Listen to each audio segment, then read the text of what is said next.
and welcome to my channel. Today I want to show you how to install Windows 11 on an unsupported device. Normally, if you try to install Windows 11 on an unsupported device, you will get an error, but we can get around it. And by the way, if you want to install Windows 11 to your computer, you must first enable Secure Boot and TPM, and then you can install Windows 11. Now to demonstrate this, I will open my VirtualBox and then start the installation process. Next, install now. I don't have a product key. When we select the operating system that we want to install, like Windows 11 Pro, and then hit next, as you can see, this PC can't run Windows 11. This PC doesn't meet the minimum system requirements to install this version of Windows. As you can see, we normally get this error. To get around this, press the back button, hold Shift and press F10. As you can see, we opened a command prompt. In the command prompt, we need to go to regedit to bypass TPM and secure boot check. To do that, write regedit and then press enter. Now we need to go to setup folder, just follow me, ek local machine system, and then right click the setup folder. Now go to new, click the key. Now change its name to lab config, like this,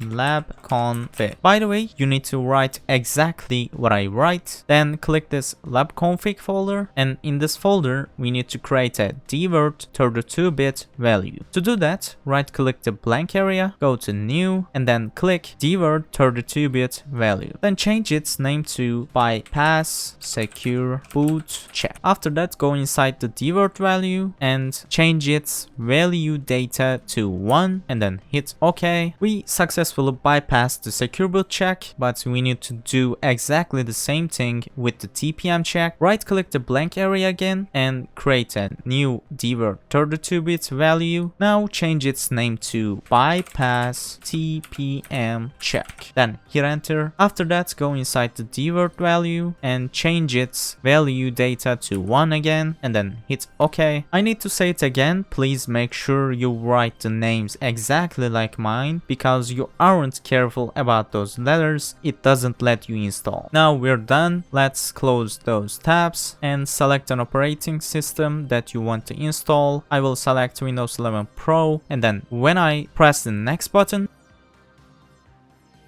as you can see, now we can able to install Windows 11 on our computer. If you remember, we couldn't go through those steps earlier. Now we can install Windows 11 on our computer. I hope this video helped you. Don't forget to subscribe and give a thumbs up to the video. Take care and see you in the next video.